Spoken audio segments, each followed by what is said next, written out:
Hello दोस्तों, कैसे हो आप सब लोग? आशा करती हूँ कि आप सब लोग अच्छे होंगे। मैं आपको आज एम लक्ष्मीकांत बुक का जो हमारा 7th एडिशन है उसका मैं आपको यानी चैप्टर वाइज़ चैप्टर आपको पढ़ाने वाली हूँ। आज मैं ऐतिहासिक पृष्ठभूमि के बारे में यानी ऐतिहासिक पृष्ठभूमि यानी हिस्टोरिकल बैकग्राउंड के बारे में आपको पढ़ाऊँगी। पहले तो ये देख लेते हैं कि जो मेरा भाग 1 है इसमें क्या-क्या हमें पढ़ना पड़ेगा। एक हमारे ऐतिहासिक पृष्ठभूमि यानी हमारे जो संविधान बनने में इसमें ऐतिहासिक पृष्ठभूमि क्या-क्या रही है, इसके बारे में है। दूसरा हमारा क्या है संविधान का निर्माण, यानी हमारा संविधान का निर्माण कैसे हुआ, क्या थे, क्या नहीं थे, इसके बारे में बताया गया है। और तीसरा चैप्टर है हमारा संविधान की अवधारणा। हमारे संविधान की अवधारणा क्या है, इसके बारे में आपको समझाया गया है। ये नया चैप्टर ऐड किया गया है, ठीक है? फिर हमारा 4th चैप्टर है संविधान की प्रमुख विशेषताएँ। हमारी संविधान की प्रमुख विशेषताएँ क्या-क्या है इसके बारे में बताया जाएगा। जिसमें दिया गया है 5th चैप्टर हमारा संविधान की प्रस्तावना। संविधान की प्रस्तावना में हमें क्या पढ़ना है, इसमें सब कुछ बताया गया है।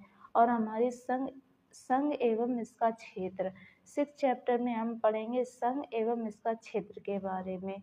और 7th चैप्टर में हम नागरिकता के बारे में पढ़ेंगे। किसके बारे में पढ़ेंगे? नागरिकता के बारे में। 8th चैप्टर में हम पढ़ेंगे मूल अधिकार। हमारे क्या-क्या मूल अधिकार हैं, इसके बारे में पढ़ेंगे। और हमारा राज्य यानी 9th चैप्टर में हम पढ़ेंगे राज्य के नीति निर्देशक तत्व। हमारे राज्य के नीति निर्देशक तत्व क्या-क्या है, इसके बारे में पढ़ेंगे। और हमारा 10th चैप्टर होगा मूल कर्तव्य। हमारे मूल कर्तव्य क्या-क्या है, इसके बारे में हम पढ़ेंगे।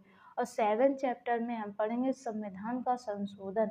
हमारे संविधान में संशोधन कैसे-कैसे हो सकता है, इसके बारे में हम 11th चैप्टर में पढ़ेंगे। और संविधान की मूल संरचना क्या है, ये हम सारा करेंगे 12 नंबर चैप्टर में। यानी ये हमारा संवैधानिक ढांचा के बारे में इतने सारे हमें को चैप्टर पढ़ना है। आज से मैं स्टार्ट कर दे रही हूँ, ठीक है?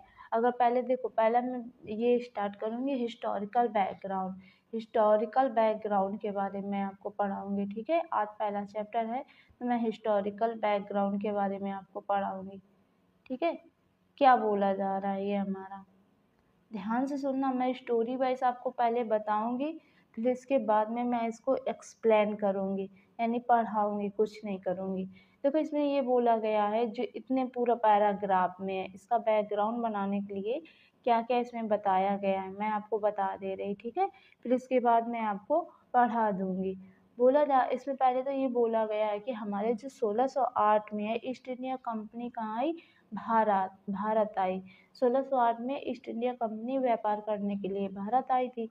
और 1600 में महारानी एलिज़ाबेथ ने क्या किया था, चार्टर एक्ट में साइन करके दिया था ईस्ट इंडिया कंपनी को। यानी चार्टर एक्ट ऐसा होता था, एक विस्तृत क्षेत्र में एक विशेष अधिकार दिया जाता था कि यहाँ पर उसको एकाधिकार होता था, व्यापार करने के लिए एकाधिकार होता था। चार्टर में ये सब हुआ करता था। और हमारा देखो और आगे इसके बाद क्या बताया गया है, कंपनी जो हमारी थी कंपनी हमारी थी पहले सिर्फ क्या थी, व्यापारिक कार्यों तक सीमित थी।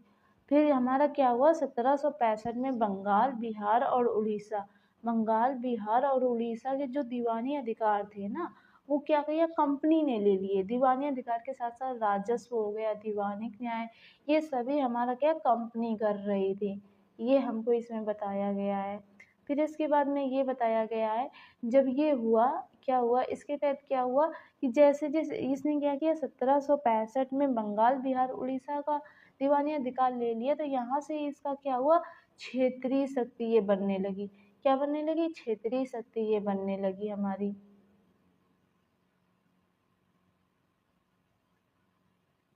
हमारी ये क्षेत्रीय शक्ति बनने लगी, ठीक है? यानी क्षेत्रीय शक्ति बनने लगी जब इसको दीवानी अधिकार मिल गए बंगाल, बिहार और उड़ीसा के। यहाँ से क्या हुआ कि हमारा जो 1858 में हमारा सिपाही विद्रोह हुआ था, 1858 में सिपाही विद्रोह जब हमारा हुआ था, तो यहाँ से क्या किया ब्रिटिश ताज ने क्या किया, कंपनी शासित जितना भी क्षेत्र था, उत्तरदायित्व अपने हाथों में प्रत्यक्षता ले लिया। यानी इसने क्या किया, जितना भी था अपने अंडर ले लिया। जितना भी हमारा कंपनी का जो कुछ भी था, जैसे मान लो जो हमारा पहले ऐसे होता था कि कंपनी के लिए एक अलग वो बनाई गई थी बॉडी, यानी व्यापारिक कार्यों के लिए और राजनीतिक कार्यों के लिए अलग बनाई गई थी। पर क्या किया गया, जैसे ही सिपाही विद्रोह हुआ 1858 में, तो इसने क्या किया, कंपनी ने सीधे डायरेक्ट रूल करना स्टार्ट किया गया। तभी तो देखो ये हमारे यहाँ पर क्या दिया गया, कंपनी का शासन 1773 से 1858 तक, यहाँ तक कंपनी का शासन होता है। ठीक है। और फिर इसके बाद में सम्राट का शासन 1858 से 1947 तक, यहाँ तक हमारा सम्राट का शासन रहा है। ठीक है, ताज का शासन कहो या फिर सम्राट का शासन कहो। फिर इसके बाद में क्या किया, जब इसके बाद में क्या होता है, जैसे ही हम 15 अगस्त और 1947 में हमें स्वतंत्रता प्राप्ति हो जाती है, यानी ये क्या हुआ, ये हमारा ताज का शासन, सम्राट का शासन 15 अगस्त 1947 तक चलता रहा, अनवरत रूप से जारी रहा। अब जैसे हम लोगों ने क्या किया, जैसे हम लोगों को स्वतंत्रता लिखा है, स्वतंत्रता मिलने के साथ ही एक संविधान की आवश्यकता महसूस हुई। हम लोगों ने जैसे हमको स्वतंत्रता मिली थी 15 अगस्त 1947 को, जैसे ही हमको स्वतंत्रता मिली, तो हमको क्या लगा कि हमको मेरे पास हमारा एक खुद का संविधान होना चाहिए। क्या होना चाहिए, हमारा खुद का संविधान होना चाहिए। तो इसी पृष्ठभूमि, यानी इसको अमल करने, यानी इसी को अमल में लाने के लिए संविधान, यानी हमारा खुद का एक संविधान होना चाहिए। इसको अमल में लाने के लिए क्या किया गया, 1946 में एक संविधान सभा का गठन किया गया। संविधान सभा का एक गठन कर दिया गया कि ये संविधान बनाएगा हमारा। तो इसमें क्या किया गया कि 26 जनवरी 1950 को संविधान अस्तित्व में आ गया। ये संविधान सभा के द्वारा हमारा संविधान बनाया गया। यहाँ से क्या हुआ, हमारा संविधान अस्तित्व में आ गया। फिर यहीं से क्या बोला जा रहा है कि जो हमारा संविधान है, जो हमारी राज्य व्यवस्था है, इनकी बहुत सी अनेक विशेषताएं, बहुत सी ऐसी विशेषताएं हैं जो ब्रिटिश शासन से ग्रहण की गई है। क्यों नहीं भाई ग्रहण की जाएगी, इतने सालों तक ब्रिटिश हम क्या रूल करते रहे। तो इनकी बहुत सारी ऐसी विशेषताएं हैं जो हमारे राज्य व्यवस्था में क्या है, निहित है। फिर बोला जा रहा है ब्रिटिश शासन की कुछ ऐसी भी घटनाएं हैं, यानी जो ब्रिटिश शासन है इसकी कुछ ऐसी भी घटनाएं हैं, हमारी कैसी घटनाएं हैं जिनके कारण ब्रिटिश शासित भारत, जैसे हम लोगों की बात की जा रही है, इनके जो सरकार और प्रशासन, यानी ऐसे ऐसे इन लोगों ने कुछ ऐसे रूल्स रेगुलेशन बनाए जिससे हमारे क्या हुए, सरकार और प्रशासन की रूपरेखा निर्मित होती गई। मान लो जैसे यही एक्ट लाए गए बहुत सारे हमारे, ये कंपनी के शासन से, सम्राट के शासन से, इससे बहुत सारे हमारे क्या हुए, इसी से हमारे क्या होते गए रूल, ऐसी विधिक रूपरेखा बनती गई, इसकी यानी पृष्ठभूमि तैयार होती गई संविधान की। हमारे हमारे भारत का जो यानी सरकार हो गई और इसके प्रशासन की रूपरेखा निर्मित होती गई। तो यही बोला जा रहा है, इन घटनाओं से हमारे संविधान और राजतंत्र का गहरा प्रभाव छोड़ा। यानी इन घटनाओं से क्या हुआ कि हमारा जो संविधान और राजतंत्र पर गहरा प्रभाव छोड़ा गया इन्हीं सब घटनाओं से। तो यही बोला जा रहा है, इसकी विस्तृत व्याख्या, इन सभी के बारे में विस्तृत व्याख्या कालक्रम के हिसाब से दिया गया है। यानी ये हमारे जो दो चीज़ें दी गई है ना, कंपनी का शासन और सम्राट का शासन, इसको कालक्रम में डिवाइड करके आपको समझाया गया है। ये हमने बताया है कि क्या पृष्ठभूमि थी, यानी हिस्टोरिकल बैकग्राउंड के क्या क्या हमारी बैकग्राउंड था संविधान बनने के हिसाब से। चलो ये बताओ, अब देखो ये क्या किया गया है हमारा क्या किया गया, कंपनी का शासन 2 पार्ट में हमको पढ़ना है। एक कंपनी का शासन हमको पढ़ना है और दूसरा हमको सम्राट का शासन पढ़ना है। कंपनी के शासन में हमारा 1773 से लेकर 1858 के बीच तक क्या क्या हमारे क्या होते रहे, क्या क्या हमारे रूल्स आए हैं, क्या क्या चार्टर आए हैं, क्या क्या हमारे एक्ट आए हैं, इन सभी के बारे में पढ़ेंगे हम। और हमारा 1858 से लेकर 1947 तक और कौन कौन से हमारे एक्ट ये सब आए, इसके बारे में हम पढ़ेंगे। पहले है कंपनी का शासन। हमारा कंपनी का शासन जो है कैसा था, कंपनी के शासन में क्या क्या हुआ, मैं सबसे पहले आज आपको पहला पढ़ाने जा रही हूँ, ठीक है। जैसा हमको टाइम मिलेगा मैं बताऊंगी। सबसे पहले पहला मैं पढ़ाने जा रही हूँ। पहला क्या है हमारा, कंपनी का शासन। ये हमारा क्या है, कंपनी का शासन। कंपनी के शासन में हम 1773 से लेकर 1858 के बीच तक जितने भी हमारे एक्ट और जितने भी हमारे क्या हुए हैं, एक्ट हो, जितने भी हमारे क्या होंगे एक्ट, चार्टर, जो जो भी आए हैं मैं आपको पढ़ाऊंगी, ठीक है। चलो फिर स्टार्ट कर रहे हैं पहले चार्टर एक्ट से। देखो क्या बोला जा रहा है कि इस अधिनियम से क्या हुआ, इस अधिनियम से अधिकतम संवैधानिक महत्व था।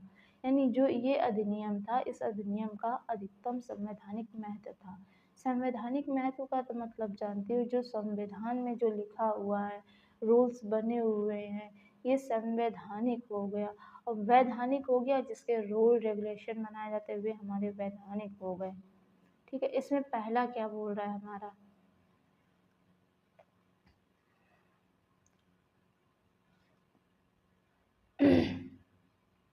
पहला हमारा बोल रहा है कि भारत में ईस्ट इंडिया कंपनी के कार्यों को नियमित और नियंत्रित करने की दिशा में ब्रिटिश द्वारा उठाया गया, ब्रिटिश सरकार द्वारा उठाया गया ये पहला कदम था, ठीक है। ये बोला जा रहा है कि हमारे जो ईस्ट इंडिया कंपनी थी, इनके जितने भी कार्य को निर्मित किया गया और नियंत्रित करने की दिशा में जितने भी कार्य किए जाएंगे, अब ये यानी नियमित होंगे, रेगुलेट होंगे और प्लस इनको नियंत्रित भी किया जाएगा ब्रिटिश सरकार के द्वारा।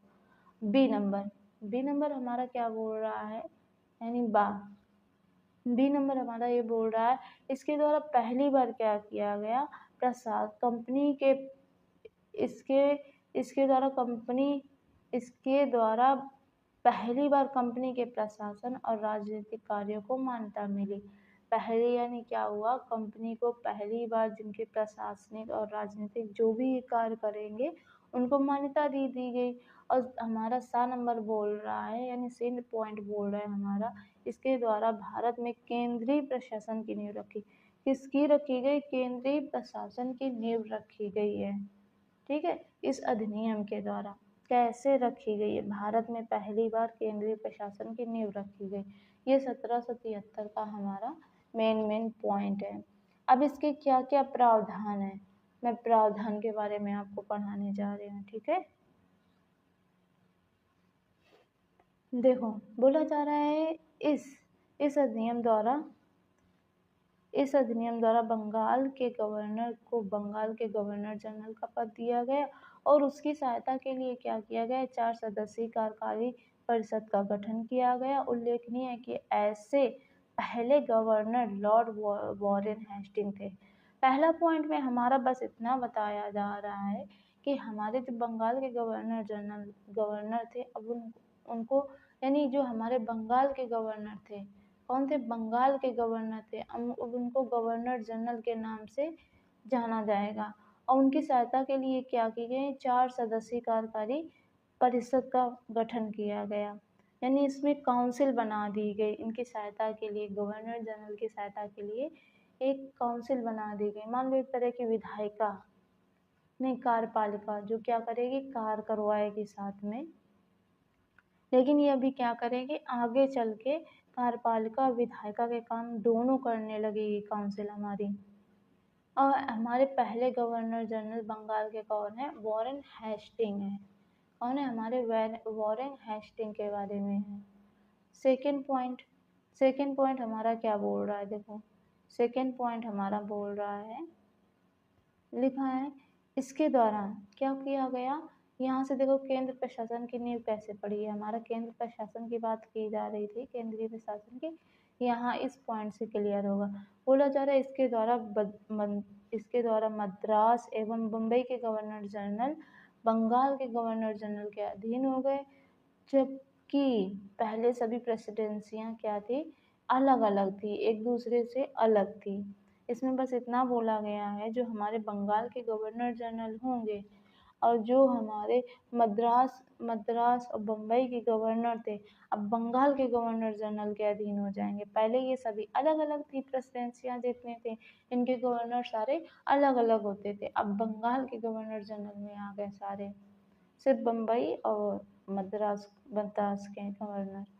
अब थर्ड पॉइंट हमारा बोल रहा है इस अधिनियम के अंतर्गत, यानी इस अधिनियम के अंतर्गत क्या किया गया, हमारे कोलकाता में 1974 में एक उच्चतम न्यायालय की स्थापना हुई और उनके क्या किए गए, एक मुख्य न्यायाधीश और 3 अन्य न्यायाधीश थे। ये हमारे बताए जा रहे हैं, ये हमारे संविधान के वो दिए जा रहे हैं पॉइंट। ठीक है, अब हम क्या करेंगे और क्या दिया जा रहा है, और हमको आगे फोर्थ पॉइंट ये बोला जा रहा है कि इसके तहत कंपनी के जो कर्मचारी निजी व्यापार करने और भारतीय लोगों से व्यापार व रिश्वत लेना प्रतिबंधित कर दिया गया।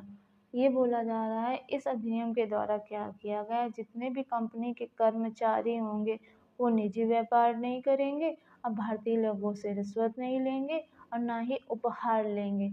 ये हमारा फोर्थ पॉइंट बोल रहा है। और फिफ्थ पॉइंट हमारा क्या बोल रहा है, फिफ्थ पॉइंट हमारा बोल रहा है कि इस अधिनियम द्वारा क्या किया गया, ब्रिटिश सरकार का था जो कोर्ट ऑफ डायरेक्टर था, ब्रिटिश सरकार का कोर्ट ऑफ डायरेक्टर्स जो कंपनी की गवर्निंग बॉडी थी के माध्यम से कंपनी पर नियंत्रण सशक्त किया गया। किस पर सशक्त किया गया, कंपनी पर नियंत्रण सशक्त किया गया। फिर क्या किया गया, इसमें से जो हमारे क्या करेगा, इसका काम क्या था, इसने क्या किया भारत में इसके यानी इसने किसने, कंपनी है वो ब्रिटिश सरकार ने क्या किया, इसने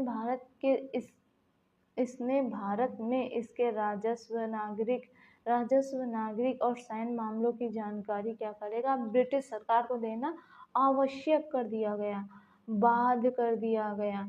यानी ये हमारा जो डायरेक्टर था ना, हमारा कोर्ट ऑफ डायरेक्टर, ये क्या करेगा, राजस्व नागरिक और सैन्य मामलों की जानकारी ब्रिटिश सरकार को इसे देने पड़ेगी। ये हमारा क्या हो गया, 1773 का रेगुलेटिंग एक्ट के बारे में मैंने आपको पढ़ा दिया। अब तो कोई प्रॉब्लम नहीं हो रही होगी, ठीक है, मैंने आपको इतना पढ़ा दिया। अब हम 1781 का रेगुलेटिंग एक्ट के बारे में पढ़ेंगे। ठीक है, इसमें कुछ नहीं, बस थोड़े मेन पॉइंट दिए गए हैं। ऐसा करूँगी मैं, ये कल वीडियो डाल दूँगी, कल नहीं नेक्स्ट वीडियो होगी, इसके आगे मैं आपको पढ़ा दूँगी। अभी मुझे कोचिंग पढ़ाने जाना है तो मुझे लेट होगा, तो तब मैं कल से और थोड़ी बड़ी वीडियो लॉन्ग हो जाएगी, शॉर्ट वीडियो करके डालती रहूँगी।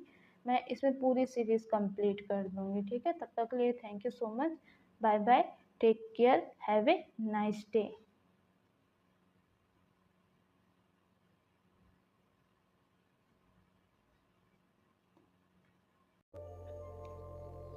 हेलो दोस्तों, कैसे आप सब लोग, आशा करती हूँ कि आप सब लोग अच्छे होंगे। आज मैं आपको 1788 का चार्टर एक्ट के बारे में पढ़ाने वाली हूँ, समझाऊंगी लाइन बाय लाइन। क्या बोल रहा है, पहला लाइन हमारी ये बोल रही है कि ब्रिटिश भारत के केंद्रीकरण की दिशा में यह अधिनियम निर्णायक रहा।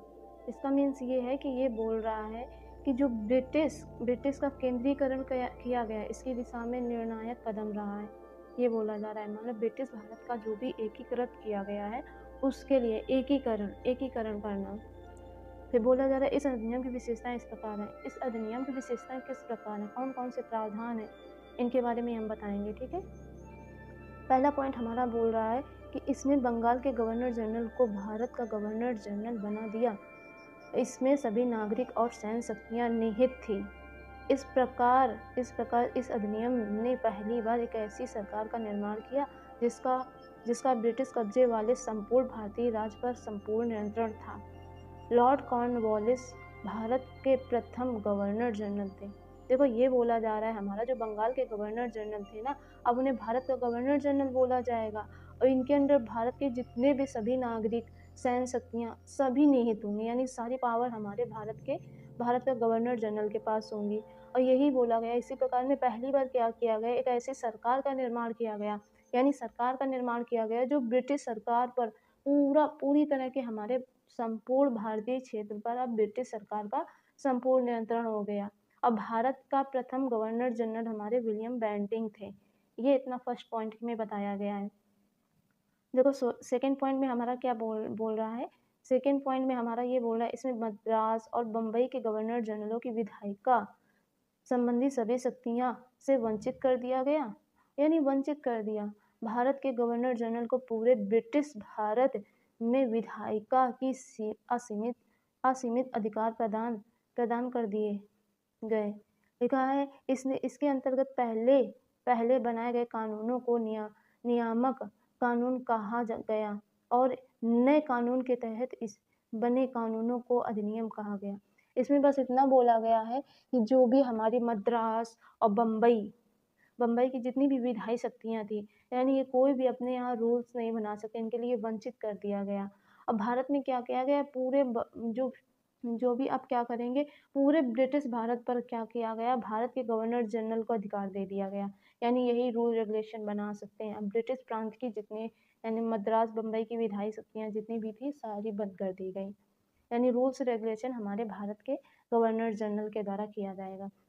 बोला जा रहा है इसके अंतर्गत बनाए गए, ये बोला गया है कि जो पहले जो बनाए गए थे कानून उनको रेगुलेशन बोला गया था ना, यानी नियामक बोला गया था, और जो अब नए कानून बनाए जाएंगे उन्हें एक्ट या फिर अधिनियम के नाम से जाना जाएगा। ये हमारा सेकेंड पॉइंट है, ठीक है। थर्ड पॉइंट हमारा क्या बोल रहा है, थर्ड पॉइंट हमारा ये बोल रहा है, थर्ड पॉइंट क्या बोल रहा है हमारा, बोल रहा है ईस्ट इंडिया कंपनी के एक व्यापारिक निकाय के रूप में जाने वाली भारतीय गतिविधियों को समाप्त कर दिया गया। अब यह विशुद्ध रूप से प्रशासनिक निकाय बन गया। इसके तहत कंपनी के अधिकार वाले क्षेत्र को ब्रिटिश राजशाही और उनके उत्तराधिकारियों के विश्वास के तहत ही कब्जे में रह गए। देखो थर्ड पॉइंट में हमारा ये बोल दिया गया है कि पहले क्या कंपनी व्यापारिक निकाय के रूप में आई थी, अब व्यापार नहीं करेगी कंपनी, उसको समाप्त कर दिया गया। अब इसका सिर्फ काम क्या होगा, प्रशासनिक निकाय के रूप में। और जितना भी हमारा प्रशासनिक निकाय है ये सब क्या ब्रिटिश राजशाही के अंदर चला गया, यानी ये हमारा ब्रिटिश राजशाही के अंदर हो गया, ठीक है। फोर्थ पॉइंट हमारा क्या बोल रहा है,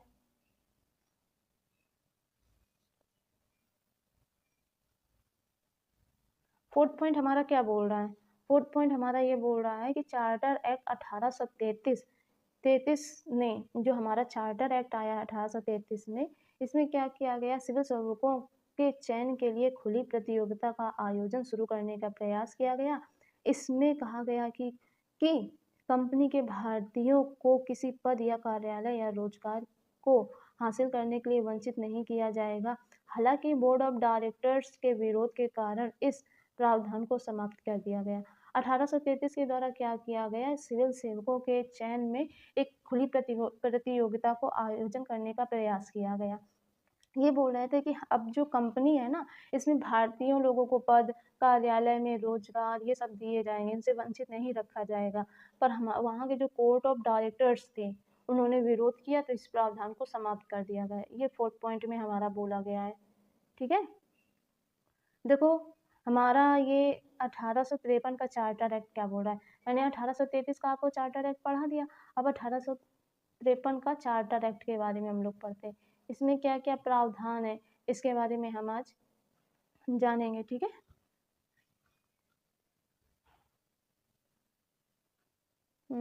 चलो इसके बारे में हम जानते हैं। 1853 का चार्टर अधिनियम, 1853 का चार्टर अधिनियम में क्या बोला गया है, लिखा है 1793 से 1833 के दौरान ब्रिटिश संसद द्वारा पारित किए गए चार्टर अधिनियमों की श्रृंखला में यह अधिनियम अंतिम था। यानी ये बोला जा रहा है जो भी ब्रिटिश संसद अभी तक चार्टर एक्ट पारित कर रही थी ये अंतिम था, अंतिम अधिनियम था। संवैधानिक विकास के दृष्टि से यह अधिनियम एक महत्वपूर्ण अधिनियम था। संवैधानिक महत्व के लिए क्या ये महत्वपूर्ण था, इसके बारे में देखो हमारा इसके प्रावधान हमारे क्या क्या हैं, लिखा है इस अधिनियम की विशेषताएं इस प्रकार थी, किस प्रकार थी, बोला जा रहा है इसने पहली बार गवर्नर जनरल की काउंसिल के विधायी और प्रशासनिक कार्यों के लिए अलग कर दिया।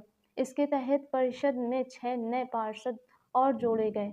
जिन्हें विधान पार्षद कहा गया। दूसरे शब्दों में इसमें गवर्नर जनरल के लिए एक नई परिषद का गठन किया गया, जिसे भारतीय केंद्रीय विधान परिषद के नाम से जाना गया। यहाँ तक देखो पहले मैं समझा दे रही हूँ, ठीक है। ये बोला जा रहा है हमारा कि इसमें पहली बार क्या किया, गवर्नर जनरल की जो परिषद थी उनको 2 पार्ट में डिवाइड कर दिया गया। एक विधायी और प्रशासनिक कार्यों के लिए अलग अलग 2 पार्ट में इन्हें डिवाइड कर दिया गया। इसके तहत क्या किया गया, ये नए 6 पार्षद जोड़े गए, विधान पार्षद उन्हें बोला गया, ठीक है। 6 नए पार्षद जो जोड़े गए उन्हें विधान पार्षद बोला गया। दूसरे शब्दों में ये बोला गया है, गवर्नर जनरल के लिए एक नई विधान परिषद का गठन किया गया। गवर्नर जनरल के लिए एक नई विधान का परिषद किया गया। क्या किया गया, नए विधान का परिषद किया गया। क्या परिषद की इस शाखा जो हमारी नई विधान परिषद गठन किया गया था, इसका नाम दिया गया भारतीय केंद्रीय विधान परिषद, इसके नाम से जाना गया। तो इस परिषद के बारे में बताया जा रहा है, परिषद की इस शाखा ने सबसे यानी छोटी संसद की तरह कार्य किया। जो ये संसद थी ना, ये परिषद थी, ये छोटी संसद के रूप में इसने कार्य किया। इसमें वही प्रक्रिया अपनाई जाती जो ब्रिटिश संसद में अपनाई जाती थी। इस प्रकार विधायिका को पहली बार सरकार के विशेष कार्य के रूप में जाना गया, जिसके लिए विशेष मशीनरी और प्रक्रिया के तहत जरूरी थी। किसके लिए हम बात कर रहे हैं, जो वो छोटी संसद बनाई गई उसमें कौन सी प्रक्रिया अपनाई गई, वो प्रक्रिया अपनाई गई जो ब्रिटिश संसद में प्रक्रिया अपनाई जाती थी ना, जो ब्रिटिश संसद में प्रक्रिया अपनाई जाती थी वही हमारे भारत में जो हमारी छोटी संसद बनी थी, यानी भारतीय केंद्रीय विधान परिषद बनी थी, इसमें ये प्रक्रिया यानी अपनाई गई थी। फिर ये बोला गया विधायिका को अब जो विधायिका थी ना, इसके विशेष कार्य के रूप में जाना गया, पहली बार इसको विशेष कार्य के रूप में जाना गया। और ये इनके यानी इसके लिए एक विशेष मशीनरी और प्रक्रिया की आवश्यकता थी, यानी जरूरत थी इनकी, ठीक है। सेकंड पॉइंट हमारा क्या बोल रहा है इसका, देखो सेकंड पॉइंट हमारा बोल रहा है इसने यानी किसने, इस एक्ट ने, इसने सिविल सेवकों की भर्ती एवं चयन हेतु खुली प्रतियोगिता व्यवस्था आरंभ किया। इस प्रकार विशिष्ट सिविल सेवा भारतीय नागरिकों के लिए खोल दी गई और इसके लिए 1854 में भारतीय सिविल सेवा के संबंध में मैकाले समिति की नियुक्ति की गई।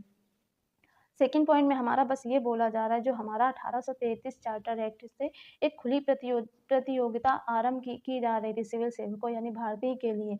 अब इसमें क्या कर दिया गया, इसको खोल दिया गया। विशिष्ट सिविल सेवा भारतीय नागरिकों के लिए थी ना, इनको खोल दिया गया। इसके लिए एक मैकाले समिति बनाई गई। भारतीय सिविल सेवा के संदर्भ में एक मैकाले समिति बनाई गई, जिसे 1858 में बनाई गई थी। थर्ड पॉइंट ये हमारा चल रहा है 1853 का चार्टर एक्ट, ठीक है। थर्ड पॉइंट हमारा ये बोल रहा है इस एक्ट ने इसने कंपनी के शासन को विस्तारित कर दिया और भारतीय क्षेत्र को इंग्लैंड राजशाही के विश्वास के कब्जे में रखने का अधिकार दिया, लेकिन पूर्व अधिनियमों के विपरीत इसने एक निश्चित समय का निर्धारण नहीं किया गया। ये बोला जा रहा है, जैसे पहले क्या होता था कि जो हमारे ब्रिटिश लोग हो गए, इनके लिए टाइम फ्रेम कर दिया जाता था कि इतने तक तुम करोगे, तुमको इतने तक ये करना है, यानी 20-20 सालों के लिए ऐसे डिसाइड कर दिया जाता था। पर अब कंपनी के लिए कोई टाइम डिसाइड नहीं किया गया है, समय का निर्धारण नहीं किया गया है, और जितना भी क्षेत्र है अब राजशाही के अंडर आ जाएगा, ये बोला गया हमारा, ठीक है। और क्या बोला जा रहा है, स्पष्ट था कि संसद द्वारा कंपनी का शासन किसी भी समय समाप्त किया जा सकता है। यही बोला जा रहा है कि अगर ये नहीं करेंगे तो संसद द्वारा, नॉर्मल सी बात है, ये समाप्त किया जा सकता है हमारा। फोर्थ पॉइंट हमारा बोल रहा है कि इसने प्रथम बार भारतीय कांग्रेस विधान परिषद में स्थानीय प्रतिनिधित्व प्रारंभ किया। पहली बार क्या हुआ कि जो भारतीय केंद्रीय विधान परिषद बनाई गई थी, इसमें स्थानीय प्रतिनिधित्व को क्या दिया गया, प्रतिनिधित्व देना आरंभ किया गया।